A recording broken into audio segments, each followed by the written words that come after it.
Welcome. I hope you all are doing well. Today, we bring you a fascinating and mind-blowing story. This is not just a tale but a reality that will make you think deeply. So, let's dive into this amazing journey. A folk history of slavery in the United States from interviews with former slaves. Florida Clayton. The life of Florida Clayton is interesting in that it illustrates the miscegenation prevalent during the days of slavery.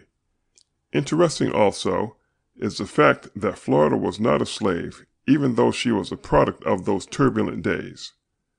Many years before her birth, March 1, 1854, Florida's great-grandfather, a white man, came to Tallahassee, Florida, from Washington, District of Columbia, with his children whom he had by his Negro slave. On coming to Florida, he set all of his children free except one boy, Amos, who was sold to a Major Ward. For what reason this was done, no one knew. Florida, named for the state in which she was born, was one of 7 children born to Charlotte Morris, colored, whose father was a white man, and David Clayton, white. Florida, in a retrogressive mood, can recall the nigger hunters and nigger stealers of her childhood days.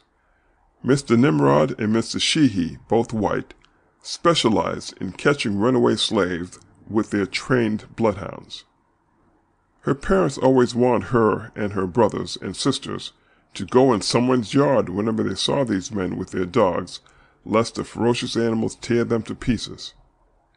In regards to the nigger stealers, Florida tells of a covered wagon which used to come to Tallahassee at regular intervals and camp in some secluded spot.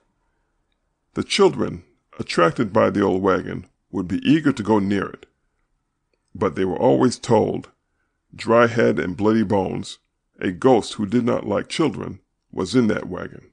It was not until years later that Florida and the other children learned that the driver of that wagon was a nigger stealer, who stole children and took them to Georgia to sell at the slave markets.